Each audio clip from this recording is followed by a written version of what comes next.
હજુ સુધી મેં ગામમાં આટો નથી માર્યો. એક સરપંચ તરીકે મારી ફરજ છે કે ગામમાં શું થઈ રહ્યું છે તેનું ધ્યાન રાખવું.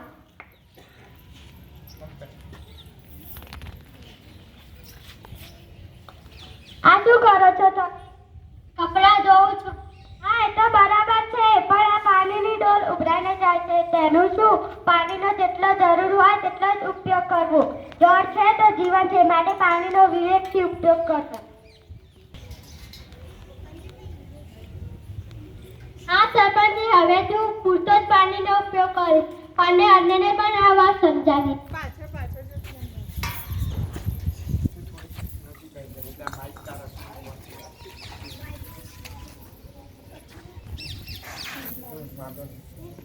આ શું કરો છો તમે? કચરો ફેંકું છું. પણ આપણા ગામમાં કચરા પેટી તો આવે છે, તો કચરો કચરા પેટીમાં ફેંકતા હોય તો કચરો નાખવાથી કેટલી ગંદકી થાય છે અને રોગો પણ થાય છે. જમીન પણ પ્રદૂષિત થાય છે, માટે કચરો કચરા પેટીમાં જ નાખો.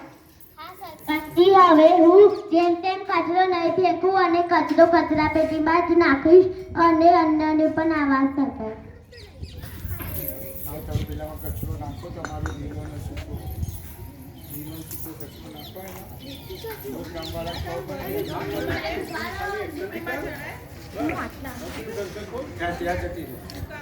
અહીંયા આવતો રહે, અહીંયા અહીં બોલજો ને કે અમે અહીંયા ઉભા રહેજો. જેમ બોલવું હોય અહીંયા સુધી વાળા.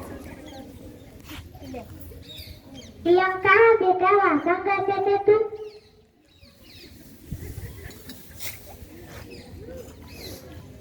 કેમ બેટા તું નિશાળ નથી ગઈ?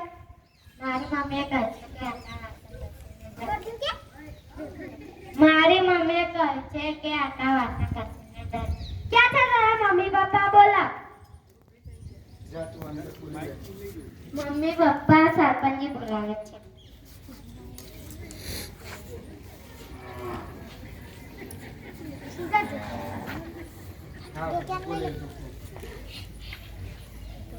કેવા દીકરીને નિશાળે નથી મોકલી ને ઘરના કામ કરાવો છો? શિક્ષણ કેટલું જરૂરી છે ખબર છે તમને? દીકરો અને દીકરી એક સમાન રાખવા. ભણી ગણીને દીકરી બે કુળને તાળે છે, માટે દીકરીઓને પણ ભણાવો. સારું સરપંચજી, હું દરરોજ મારી દીકરીને નિશાળે.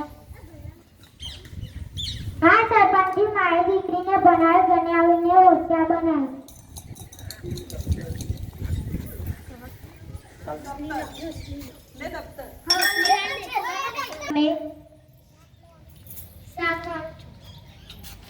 હા, પણ આ સરપંચજીએ એવું કીધું છે કે લીલો કચરો લીલી ડોલમાં નાખવાનો અને સૂકો કચરો સૂકી ડોલમાં નાખવાનો.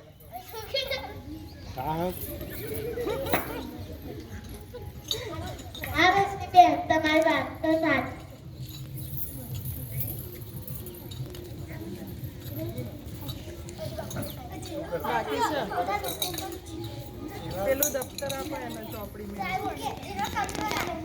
બધા લોકો પણ તમે પણ કચરો કચરા પેટીમાં જ નાખજો. કચરો નાખી દે, લીલા કચરો.